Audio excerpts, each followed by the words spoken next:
Morning, guys. I've caught a bit of a cold. I tell you what, this year I've had a few colds, but I'm just a bit sniffly. You know when you swallow and slight headache, but I actually feel fine. I actually feel quite good, but I can tell I've got a bit of a flu-y symptoms. So is my wife. I think I caught it from my wife. Um, right. So Donna Presley has done a video, and we're going to play that a bit later. So before I react to Donna Presley's new video, within her video, she does mention Tom Hanks and his views about Elvis. She does it in a very respectful way towards Tom Hanks. No bad feeling. Just she just discusses his points of view concerning Elvis. I'm a big fan of Tom Hanks, so please don't think in any way I'm being negative about Tom Hanks.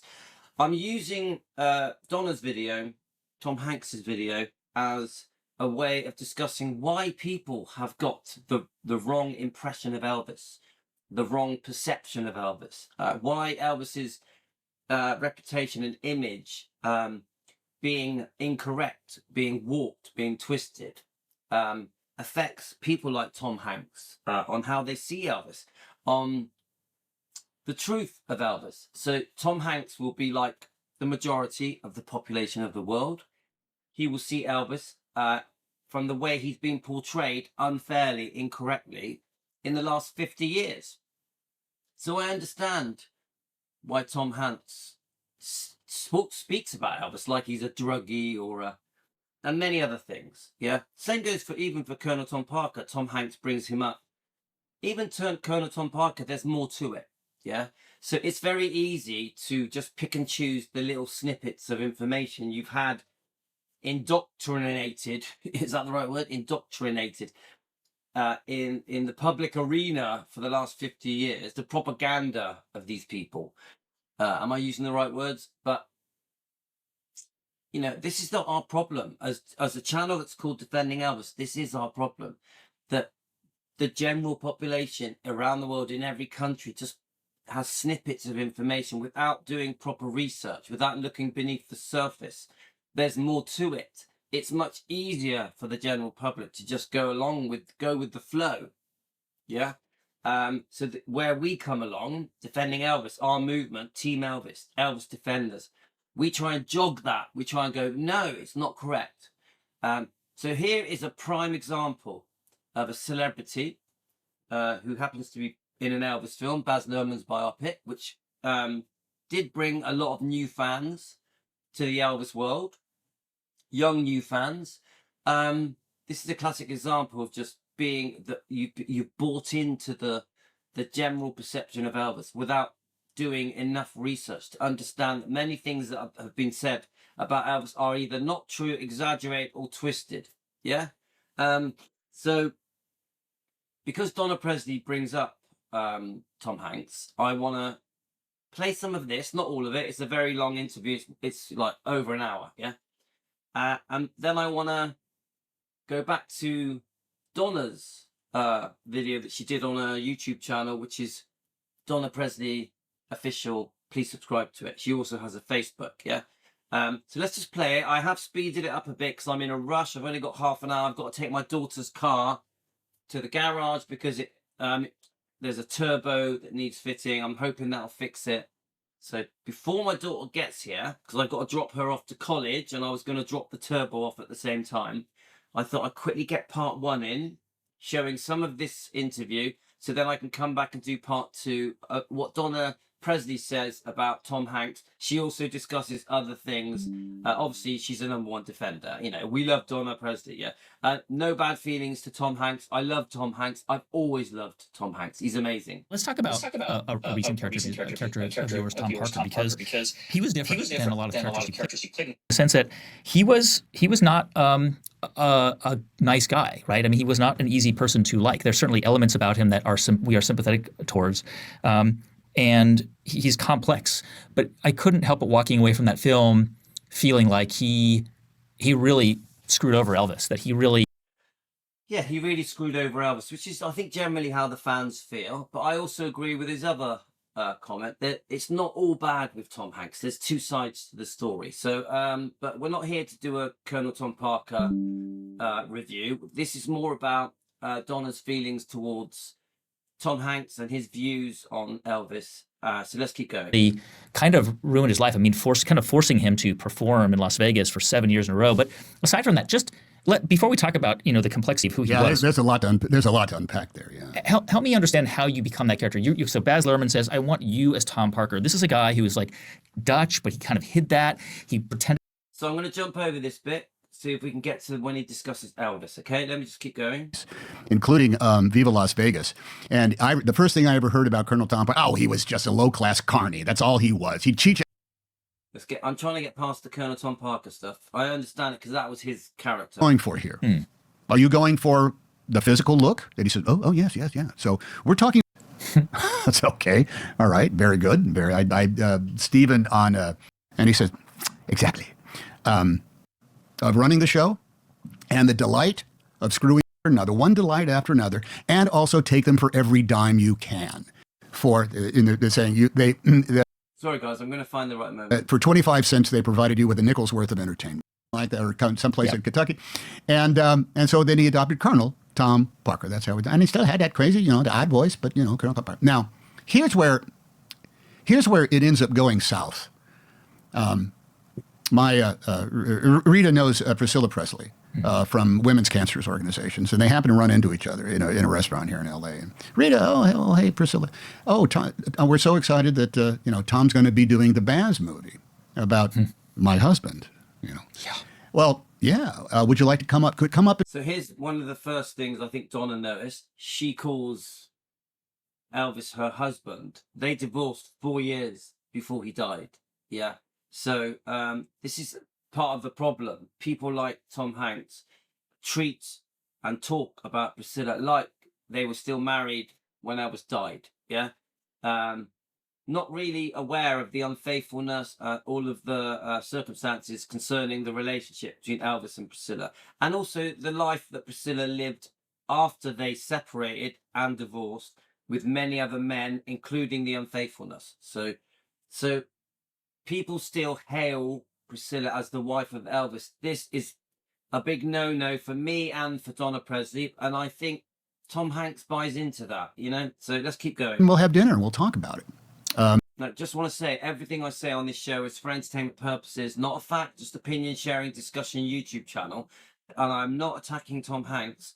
I'm just having a discussion. Okay, guys? Wow. And so not only did Priscilla come up, but Jerry Schilling, who was a member of the original Memphis Mafia, who knew Elvis from high school touch football games, So I have to throw in there's more to it with Jerry Schilling, guys. I like Jerry Schilling. He's an interesting guy. He seems like a lovely man. But his friendship with Priscilla, to me, is concerning. Honestly, I'm a bit uneasy with it. Let's keep going, guys. Back in Memphis, they came up, and I said, we were just beginning the process. And I said, well, please, give me a great horror story about Colonel Tom Parker. Yeah. And they looked at me and they said, we don't have any horror stories about Colonel Tom Parker. Now, remember, I've watched a lot of interviews where Priscilla brings up Colonel Tom Parker. It's allegedly possible that Colonel Tom Parker is the reason Elvis eventually gave in and married Priscilla. Elvis didn't, from the evidence I've been given, the research, obviously just an opinion, not a fact, Elvis didn't want to get married. He wasn't ready to get married. Their relationship was in trouble. There was pressure behind the scenes with Elvis to get married from possibly Priscilla's father, from Colonel Tom Parker.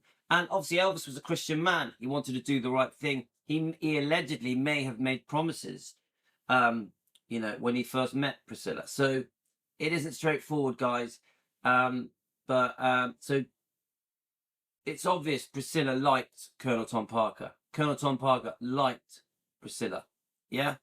So the thing I'm trying to say is, I'm guessing that because Jerry is very close to Priscilla, that they both have fond feelings concerning Colonel Tom Parker. I understand there is more to Colonel Tom Parker. So there's a delivery coming. I'm hoping that he's not going to ring the doorbell. Let's see what happens. But let's just keep going, guys. Huh. And I said, yeah. Look, you don't have to be nice. Don't worry about it. I said, no, Colonel Tom Parker. 1 second, guys. Right, right, come on. Come on, come on, it's all right.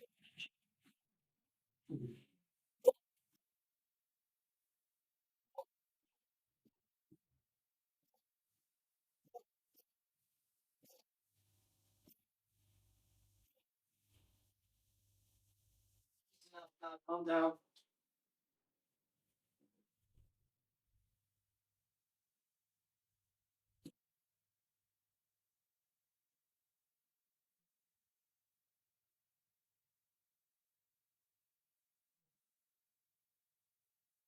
No.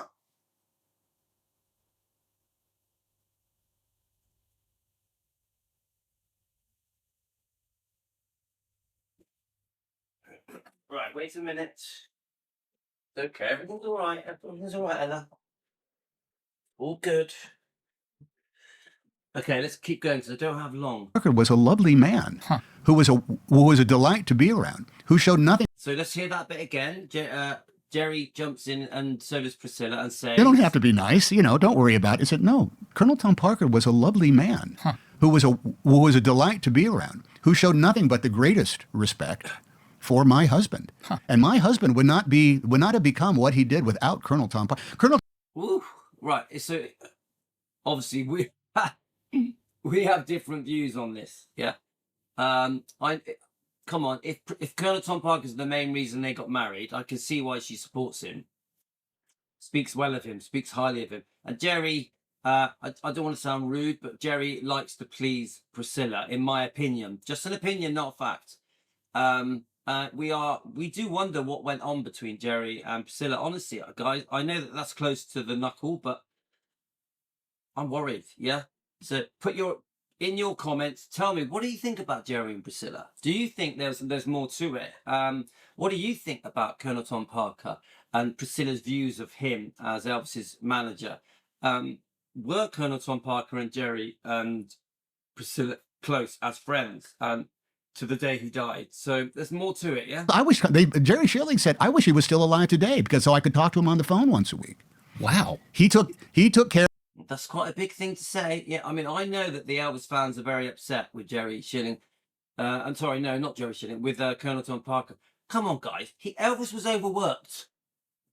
No matter what we think of Colonel, yes, Colonel Tom Parker may have been the reason Elvis was catapulted to worldwide stardom and movies, etc. Massive hits around the world. TV stardom around the world. But there's more to it. There's more to it. How did Colonel Tom Parker, his effect have on the movie contracts, the movies that were done, on when Elvis goes to Vegas and has his Vegas comeback, which is amazing. We love Elvis in Vegas. Wow, 69 onwards. But was Elvis overworked? Did Elvis become the cash cow? It was just about the money. We know about Colonel Tom Parker's serious gambling problems. So there's much more to it, yeah. And I'm not going to say he was a monster. I'm going to say that it does seem eventually Elvis's, as Elvis got unwell in the mid-70s, that Colonel Tom Parker didn't have Elvis's best interest at heart. It was more about the money, yeah.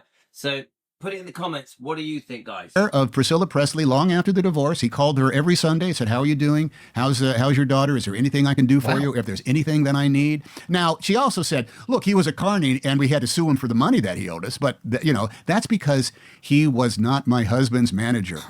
He was my husband's promoter. And both of them, both Jerry and Priscilla. Oh, I don't know if that isn't correct, is it? He was just the promoter, not the manager. She keeps calling him my husband. It's not her husband, it's a divorcee, her ex. Described Elvis in a term that I think you would probably use for a great artist like Picasso or maybe Eugene O'Neill or something. They said, you have to understand, the only thing that mattered to my husband was music. Performing music. At 3 o'clock in the morning, if he wasn't in bed, he would be downstairs playing gospel on the piano in the living room. He loved... Yeah, that's Elvis. That's Elvis. Come on, guys. He lived and breathed music. He was born to sing, to play. That's what he wanted to do. He could not say yes or no. He said, yes, sir, of course. Yeah.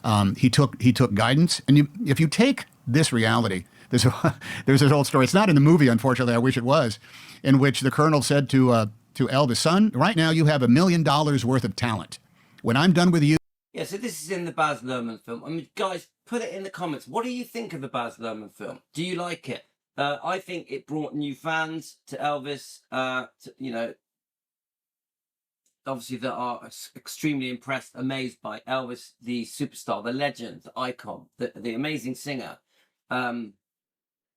But I also think there was many things in the Baz Luhrmann film that I didn't like, that were incorrect. To me, there were many things left out as well. You know, the whole movie is almost set up to please Priscilla Presley. You know, like, there is no other girlfriends. Yeah, Priscilla is a victim. You get it? Elvis is a druggie.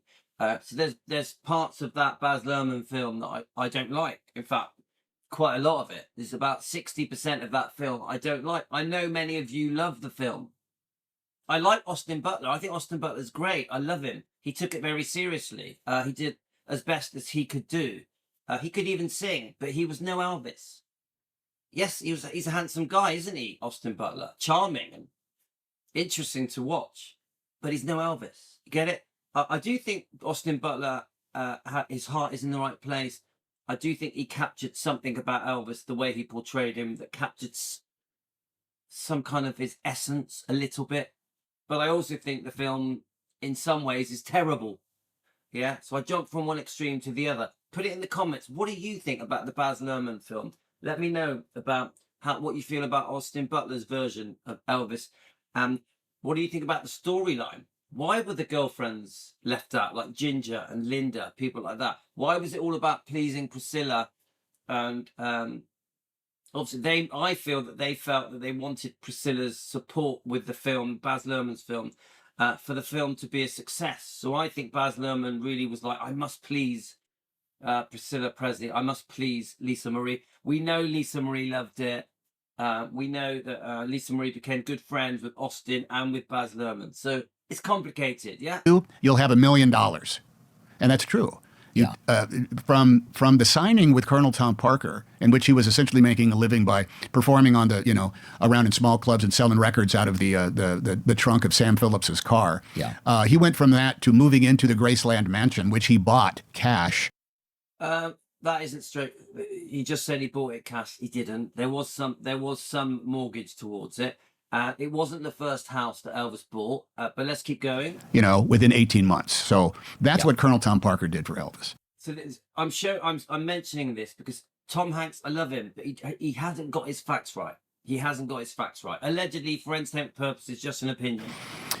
The genius of Colonel Tom Parker cannot be overstated, but it is all washed away, I think, from the great legacy of the late 60s and 70s in which the Colonel was wrong. I'm not going to say, he was not, he never advised Elvis. Yeah. He never said. Well, I don't agree with that. I bet he gave Elvis loads of advice, but okay, let's keep going. I think you should do music like this. I think you should perform like this. But I don't agree with that either, but let's keep going. What he was is very possessive. He wasn't about to, let go of the great elephant attraction that he had. That's another long story I can tell about. Yeah. If you want to be the richest guy in the carnival, own an elephant, because everybody pays 25 cents to see the elephant. And they'll also pay another 10 cents for 2 cents worth of peanuts in order to feed the elephant. And that's. I get that. I think that's well said. But when Elvis wanted to make movies, it was a very good, sir. I'll get a deal and you'll make movies. And yeah, but I always say this: whoever managed Elvis at that level, when Elvis was around 20, come on, guys. Eventually, Elvis was going to burst into the world. Whoever the manager was, and I've watched an interview with Colonel Tom Parker where he even says that I was in the right place at the right time. Maybe someone else would have done it as well. Colonel Tom Parker even admits that. So I don't put all of Elvis's success, where he goes from sort of almost unknown to being one of the most famous man on the planet. No, the most famous person on the planet, entertainer. I don't give all credit to Colonel Tom Parker. I don't. But I also understand once he got involved, boom. Yeah, I understand that. If you want to make some more records, I'll get a deal with you and make some more records. If you want to go on a big national tour, I'll make sure that you can go on a big national. What you want is what you do. What Yeah, he could make things happen. I'll give him that. happened is He had connections. Yeah. both Jerry and Priscilla told me that he was respectful. He called him Mr. Presley. They had a very tight bond. What got in the way, which gets in the way of almost every business relationship, is time and money. Yeah. I don't think I'm telling tales out of school that said Elvis came back from the Army in the early 1960s with a penchant for uppers, amphetamine. Well, Yeah. So see, okay, right. Now, it mentions uppers, yeah? Elvis in the army, uppers. Guys, in the 50s, people had recreational tablets. You could buy them in the petrol station, in the gas station, yeah? Wasn't unusual. Even before Elvis went to the army, when they were doing these all-night drives to different gigs, and Red West would be there as well, it was pretty normal. Take a tablet, keep you awake, get to the next gig, yeah? Sleeping tablets. Elvis had a problem with sleeping, a serious problem with sleeping. Just recreational. They were fun as well. So yes, it's also known that during army maneuvers in 58, 59, whatever, the army would issue uppers. So, Elvis coming out of the army and using things to wake up or to go to sleep, there was nothing unusual about it. It doesn't make him a druggie. It was pretty normal in the 50s and 60s. I would say even now, sleeping tablets, pretty normal. Tablets to make you feel more awake and feel better. The doctor will prescribe them, guys. If you go to your doctor, say, I can't sleep and I'm feeling depressed, he's going to give you some tablets. It doesn't make you a junkie or a druggie. All across the counter there. And everybody in the Army, of almost every business relationship, is time and money. Yeah. I don't think I'm telling tales out of school that said Elvis came back from the Army in the early 1960s with a penchant for uppers, amphetamines. They're sold across the counter there. And everybody in the Army used them in order to stay awake for maneuvers and what have you. And he There we are. That's good. That's my point. that kept up, and then along with it came, you have to be able to relax. So then there became that yin and yang of, taking something that made you feel good to taking something that made you go to sleep very, very well. Now, we don't, Elvis, you could probably look at the history of I'm okay with that. I can live with that. drug abuse in the 1960s. And Elvis would make just as much sense as anybody who was famously a heroin addict. Keith Richards and Elvis Presley, they were essentially, looking for the same sort of escape that you're going to get from some degree of narcotics. Oh, I definitely don't agree with that. I'm a very anti that. Yeah, Elvis was nothing like Keith Richards when it came to drug abuse. Yeah, this is very, very different. Yeah, so no way. I'm sorry, no. The evil of Colonel Tom Parker, I think you're going to say that he signed that deal in Las Vegas. Yeah. On one hand, was a brilliant deal because none of those shows cost Elvis Presley a dime. Yeah. The casinos paid for absolutely everything, but what was wrong about it, the Colonel got all of his gambling debts erased, and he got Elvis $5 million a year when he could have asked for $35 million a year. But there was no such things as $35 million a year. So at the end of the day, you have to say, again, he's sort of guesstimating. I can't say how much Elvis could have got paid. Let's keep going. what did Colonel Tom Parker do for Elvis? He made all of his dreams come true. At the same time, he turned him, I think, into the elephant chained up inside a tent that people paid. Oh, I hate the way that he describes Elvis. But no, Colonel Tom Parker didn't make all of Elvis's dreams come true. Elvis made all his dreams come true. Elvis's gift, his talent, the way he looked, the way he's acted, his charm, the way he moved, everything about Elvis, his charisma, his essence, just the way he was. That's what made Elvis famous. But I do agree, Colonel Tom Parker was at the right time, in there at the right time, and had connections, was already managing, a manager in the entertainment world, and he could make things happen. So he may have made things happen a bit quicker. Someone else would have come along and done the same thing. But there was no keeping Elvis in a box. Yeah, he was always going to explode into the world at some point. Colonel Tom Parker got lucky. Now, what do you think, guys? Put it in the comments. 25 cents to see. I'm sort of like just kind of That's the story. I didn't really talk about the character. I mean, that's the logic of what has to come out in the character. So when I'm talking about, you have to understand, I have to understand the logic of why these people do what they did. Colonel Tom Parker ran Elvis's career in a very specific kind of way. Why? It's because he knew he had Picasso. And in order to make Picasso... Yeah, he knew. The reason, come on, Colonel Tom Parker only managed Elvis eventually. Yeah, because he knew Elvis is like, woohoo, as he says, Picasso more valuable, you have to make him less accessible. And so he took him off of TV. If you wanted to see Elvis Presley, there was only one way to do it. You wouldn't see him on the Steve Allen show after that one thing. You wouldn't see him on Tonight Show. You had to buy a ticket, you had to buy a record, or you had to listen to pay radio, in which they made money off of every time they played. I wonder, though, I mean, your portrayal of Tom Parker, I mean, I'm sort of kind of gobsmacked that Priscilla Presley, was saying those things about him, because while your portrayal was certainly sympathetic and you walk away understanding that he was responsible for Elvis's stardom, you also... I don't think he was. I think he was lucky. He was He was there at the right time. Or at least I walked away from your portrayal thinking that there are sociopathic tendencies in him, that he's a man who lacked empathy. So they're more talking about Colonel Tom Parker and lacked empathy. I think sometimes, once Elvis becomes unwell, overprescribed, maybe even self-medicating, lack of empathy. He was,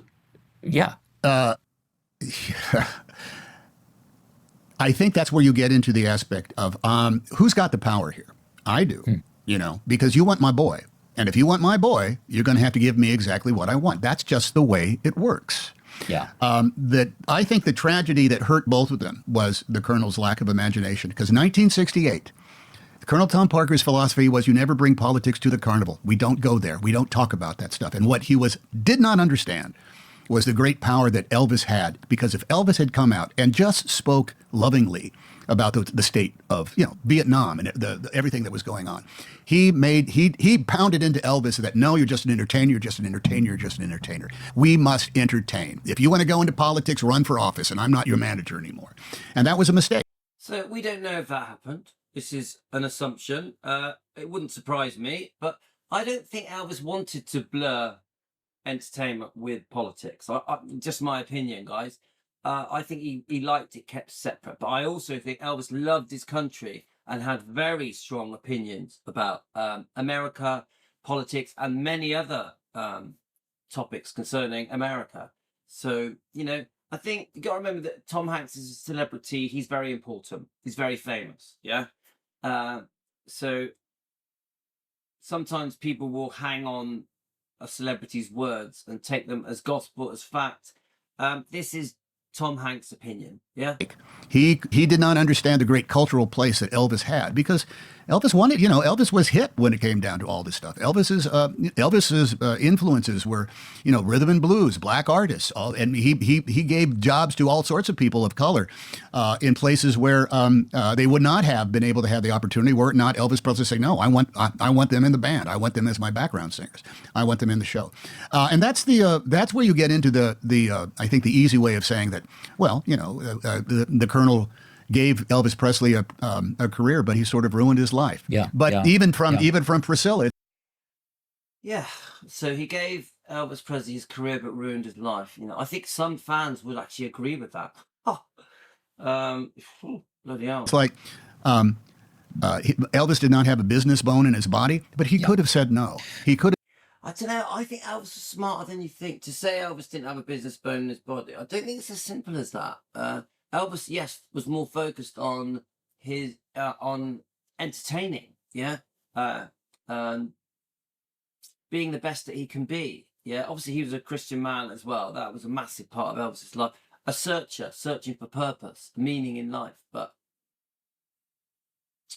I've always thought Elvis was really smart, like really smart. I've always thought it. Every time I listen to Elvis's wise words in his interviews, I always think, bloody hell, you're wise above your years. If you listen to Elvis being interviewed when he's in his 20s, he's so wise.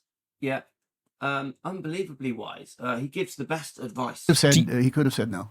Do you know what she thought of the film and your portrayal of Well, Tom Parker? I will tell you this: that there isn't anybody that portrays Elvis without going through some part of their the rights, Estate. the family, Yeah. the estate, Yeah. and they've been burned many Yeah. times, because the myth of Elvis is the thing that carries the day.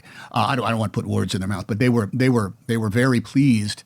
And I think rightly so, because I think the great power of Baz's movie is it gets fascinating after the 1968 comeback special, because that's where the almost like Greek tragedy starts kicking in. And the way the fact that it ended, the myth is Elvis got fat, he did a lot of drugs, he gave lousy shows, and he shot a TV. You know, that's pretty much it. He went nuts in a Las Vegas hotel room. Yeah.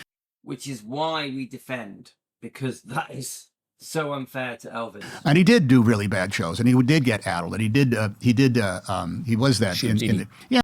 Well, hang on a minute. Yeah, I don't like that. I really wish Tom Hanks knew just how sick Elvis had become. Yeah. In 1976-7, he was very unwell, guys. He had some bloody serious health problems. But I also wish that Tom Hanks would look at just how amazing Elvis was, not just in the 68 comeback special, in 69, 70, 71, 72, 73, 74, 75. Elvis, for the majority of his life, looked amazing, looked really healthy. It was the very last few years of Elvis's life, you can say that he was probably overprescribed prescription medication and had some serious health problems. Obviously, always had sleeping problems, many different health problems. Yeah, I just think, why is Elvis perceived in the way that he was in the last couple of years of his life, and people ignore that he was so sick? And this is the mistake Tom Hanks makes. Look at Elvis properly. Look at every year of his life, the 50s, the 60s, the 70s, right up to about 1975-ish. Then judge him. Don't judge him at the end of his life, when obviously his health problems had overtaken. Yeah, there was obviously a serious problem with prescription medication. Yeah, so, nothing against Tom Hanks, but he, to me, is another, I could almost use the word victim of unfair propaganda. Anyway, guys, I gotta go. I'll play this last section. The dog's barking. I did shoot a TV, and he was affected by drugs, but Prescription medication that was prescribed by a doctor. there is that we have that. It's in the movie. That last content, that voice never left, and that power never left, even though he was bloated and he was tired, and they would have. And I think they were just happy. I don't want to speak for them. I think they were just happy that her husband and Lisa Marie's father was portrayed as an artist that struggled. Yeah. Okay, guys, the dog's barking away, but I've got to. That was part one. In part two, we're going to tie in Donna Presley's latest show on her YouTube channel, Donna Presley Official, with the Tom Hanks interview, and get a balanced view.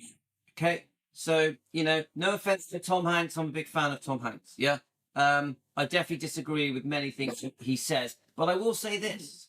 I don't blame him, because the general portrayal of Elvis in the last 50 years has been very unfair to Elvis. Even Ginger Alden has been saying this for 15, 20 years, hasn't she? The way he has been portrayed by people that were closest to him is just wrong. It's just not correct. Elvis was looking forward to the future. Yeah. Even the night before he passes, he's excited for the future. Yeah. And he's engaged. He's looking, it's a possibility of marriage and kids. I really wish people would focus on the fact that Elvis, between the ages of 19 and I would say 39, 40, which is the majority of his life, yeah, as an adult, he was in great shape, in great form. He was not a druggie. He was not overweight. I really wish there was more focus on that. And that is what we're trying to do here at Defending Elvis Presley. We're trying to say to the world, hang on, stop judging Elvis in the way he was at the end of his life, which was the last couple of years. Judge him on the whole of his life. Yeah. Judge Elvis on the good that he did, how he transformed the world, how amazing he was, giving, caring, sharing, a Christian man, a spiritual man, a very religious man, but also a beautifully honed singer, like the best. Elvis really was the best entertainer that ever lived. Yeah. He really did have something so magical and in some ways inspirational. Elvis has been changing people's lives from the moment he became famous and still does now. You know, even Donna Presley said it. Elvis still is changing lives now as we speak. 50 odd years after. You get it? Who does that? How many people do that? Anyone that ever even had any kind of connection with Elvis still discuss him now. Now, in 2025, Elvis is bigger than ever. Yeah?